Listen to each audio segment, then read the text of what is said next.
భారతీయ చలనచిత్ర చరిత్రలో కొంతమంది నటీమణులు కేవలం ఒక తరం వరకే పరిమితమవుతారు.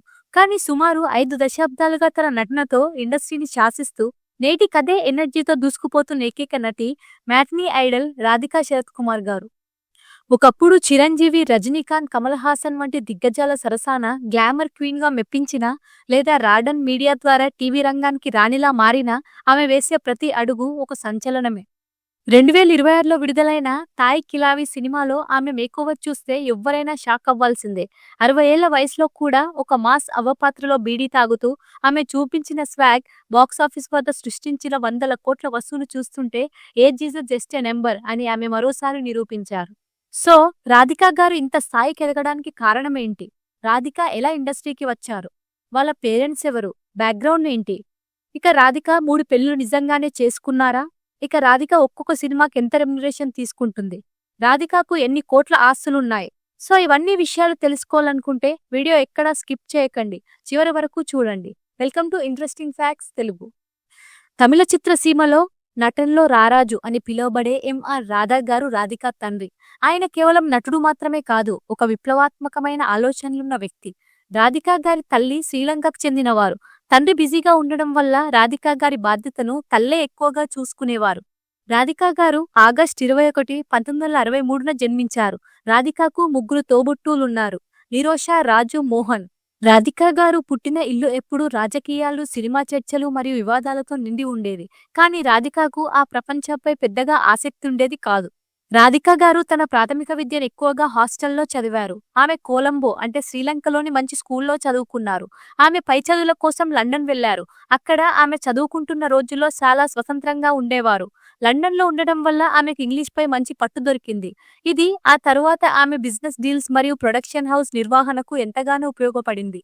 ఆ సమయంలో ఆమె ఒక ఎయిర్ హోస్టెస్ అవ్వాలని లేదా ఇంటర్నేషనల్ లెవెల్లో ఏదైనా జాబ్ చేయాలని కలలు కనేవారట.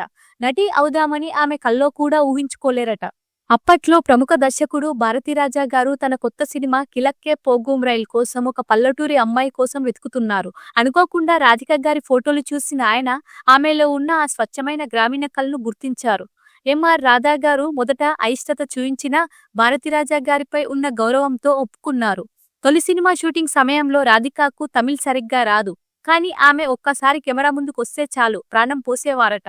15 ఏళ్ల వయసులోనే ఆమె ఒక సంచలనంగా మారారు. మొదటి సినిమా సూపర్ హిట్ అవ్వడంతో వెనక్కి తిరిగి చూసుకోలేదు. రజనీకాంత్, కమల్ హాసన్ వంటి దిగ్గజాలతో వరుస సినిమాలు చేశారు. న్యాయం కావాలి అనే సినిమాతో తెలుగులో ఎంట్రీ ఇచ్చి చిరంజీవి గారితో పట్నం వచ్చిన పతివ్రతలు, అభిలాష, రాక్షసుడు వంటి క్లాసిక్ హిట్స్ ఇచ్చారు. ఆమె కేవలం హీరోయిన్గానే కాకుండా స్వాతిముత్యంలో విధవగా, జీవన పోరాటంలో ఒక బాధ్యత గల మహిళగా నటించి తన రేంజ్ను పెంచుకుంటూ పోయారు. ఆమె ఇప్పటివరకు 300 కంటే ఎక్కువ సినిమాల్లో నటించారు. కేవలం సౌత్లోనే కాకుండా హిందీలో కూడా తన ముద్ర వేసుకున్నారు. సినిమా తెరపై వందల పాత్రలు నటించి మెప్పించడం ఒక ఎత్తైతే, నిజ జీవితంలో ఇచ్చే పరీక్షలను తట్టుకొని నిలబడడం మరో ఎత్తు. రాధికా గారు తన వైవాహిక జీవితంలో ఎన్నో ఎత్తుపల్లాలను చూశారు. 1980వ కాలంలో రాధికా గారు కెరీర్ పీక్స్లో ఉన్నప్పుడు నటుడు మరియు దర్శకుడు ప్రతాప్ పోతన్తో ప్రేమలో పడ్డారు. వీరిద్దరూ కలిసి మళ్ళీ పల్లవి వంటి చిత్రాల్లో నటించారు. ఇద్దరూ కళాకారులే కావడంతో అభిప్రాయాలు కలుస్తాయని భావించి 1985లో పెళ్లి చేసుకున్నారు. కానీ పెళ్లైన ఏడాదికే వారిద్దరి మధ్య మనస్పర్ధాలు వచ్చాయి. వ్యక్తిత్వాల మధ్య తేడా రావడం వల్ల 1986లో వీరు విడాకులు తీసుకున్నారు. ఒక స్టార్ హీరోయిన్ అయ్యుండి అంత త్వరగా విడాకులు తీసుకోవడం ఆ రోజుల్లో పెద్ద సంచలనంగా మారింది. మొదటి వివాహం విఫలమైన కొన్ని ఏళ్ల తరువాత రాధికా గారు తన జీవితాన్ని మళ్లీ కొత్తగా ప్రారంభించాలని భావించారు. ఈ క్రమంలో ఆమెకు బ్రిటిష్ జాతీయుడైన రిచర్డ్ హార్ట్రీ పరిచయమయ్యారు. వీరిద్దరూ 1990లో వివాహం చేసుకున్నారు. రాధికా గారికి రిచర్డ్ ద్వారా కుమార్తె రాయన్నే జన్మించింది. విదేశీ సంస్కృతి, జీవనశైలిలో తేడా రావడం వల్ల ఈ బంధం కూడా ఎక్కువ కాలం నిలవలేదు. 1992 నాటికి ఈ వివాహం కూడా ముగిసింది.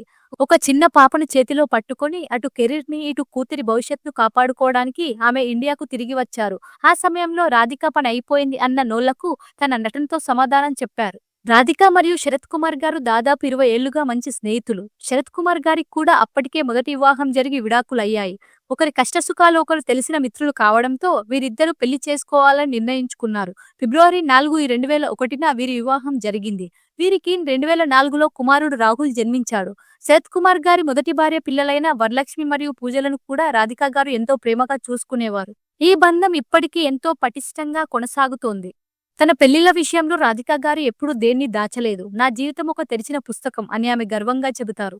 ఒక మహిళ 2 సార్లు విడాకులు తీసుకుంటే సమాజం చూసే చూపులు చాలా దారుణంగా ఉంటుంది. కానీ రాధిక గారు ఆ మాటలను పట్టించుకోకుండా తన పనిపై దృష్టి పెట్టారు. రాయన్నేను ఒక గొప్ప స్థాయిలో పెంచి ఆమెకు ఘనంగా వివాహం జరిపించారు.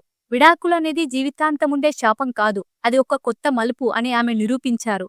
ఇప్పుడు రాధిక గారి ఆస్తుల గురించి మాట్లాడుకుందాం. రాధిక గారి మొత్తం ఆస్తుల విలువ దాదాపు 80 నుండి 100 కోట్ల రూపాయల వరకు ఉంటుందని అంచనా. ఆమె ఆస్తిలో ప్రధాన భాగం ఆమె ప్రొడక్షన్ హౌస్ రాడన్. ఇది సౌత్ ఇండియాలోని అతిపెద్ద టెలివిజన్ ప్రొడక్షన్ కంపెనీలో ఒకటి. ఈ సంస్థ ద్వారా ఆమె 100 కోట్ల టర్నోవర్ సాధిస్తున్నారు. చెన్నైలోని అత్యంత ఖరీదైన ప్రాంతమైన నీలంకరేలో ఆమెకు ఒక విలాసవంతమైన బంగళా ఉంది. దీనితో పాటు బెంగళూరు మరియు హైదరాబాద్లో కూడా ఆమెకు విలాసవంతమైన స్థలాలు, అపార్ట్మెంట్లు ఉన్నట్టు సమాచారం. ఆమె దగ్గర ఖరీదైన కార్లు కూడా ఉన్నాయట. ఇక రాధిక గారు ఒక్కొక్క సినిమాకు 50 లక్షల నుండి 1,50 లక్షల వరకు రెమ్యునరేషన్ తీసుకుంటున్నట్టు ట్రేడ్ వర్గాలు చెబుతున్నాయి. ఆమె ఏదైనా షోలో కనిపిస్తే రోజుకు 2 లక్షల నుండి 5 లక్షల వరకు చార్జ్ చేశారట. రాధిక గారి లేటెస్ట్ తమిళ్ మూవీ తాయ్ కిలావి. ఈ సినిమా కేవలం 9 కోట్ల బడ్జెట్తో వచ్చి ఏకంగా 80 కోట్ల రూపాయల వసూలు రాబట్టి ఈ సినిమా ఇండస్ట్రీనే షేక్ చేసింది. కానీ వసూళ్ల కంటే ఎక్కువగా ఇప్పుడు అందరూ మాట్లాడుకుంటుంది రాధిక గారి నటన గురించి. ఈ సినిమాలో ఆమె పాత్ర పేరు పౌన్ తాయ్. ఆమె ఒక వడ్డీ వ్యాపారి, ఊరి జనాల్ని పీడించుకు తినే కఠినమైన మనసున్న ముసలావిడ. సాధారణంగా రాధిక గారు సాఫ్ట్ రోల్స్ లేదా పవర్ఫుల్ మదర్ రోల్స్ చేస్తారు. కానీ ఇందులో ఆమె ఒక పక్క నెగిటివ్ షేడ్ ఉన్న పాత్రలు నటించి అందర్నీ షాక్ ఇచ్చారు. ఆమె నోరు తెరిస్తే చాలు బూతులు, చేతిలో ఎప్పుడు ఒక కర్ర. చూస్తూనే భయం వచ్చేలా ఆమె క్యారెక్టర్ను డిజైన్ చేశారు. తెల్లటి జుట్టు, ముడతలు పడిన చర్మం, కళ్ళ కింద నలుపు. ఈ లుక్స్ కోసం ఆమె 5 గంటలు తరబడి మేకప్ వేసుకునేవారట. ఒక ముసలావిడ నడకలో ఉండే వణుకు, కానీ మాటలో ఉండే పౌరుషం. రాధిక గారు ఆ పాత్రలో పరకాయ ప్రవేశం చేశారు. ఈ సినిమాలో ఆమె బీడీ కాల్చే విధానం సోషల్ మీడియాలో విపరీతంగా వైరల్ అయింది. ఆ వయసులో ఆమె చూపించిన స్వాగ్ చూసి కుర్ర హీరోలు కూడా షాక్ అవుతున్నారు. తాయ్ కిలావి సినిమా రాధిక గారి కెరీర్లో ఒక మైలురాయిగా నిలిచిపోయింది.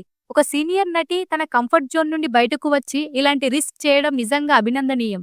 మీరు ఈ సినిమా చూసారా? రాధిక గారి యాక్టింగ్ మీకు ఎలా అనిపించింది? కింద కామెంట్ చేయండి. ఇలాంటి మరిన్ని ఇంట్రెస్టింగ్ బయోగ్రఫీస్ కోసం నా ఛానల్ ని సబ్స్క్రైబ్ చేసుకోండి. Thank you for watching.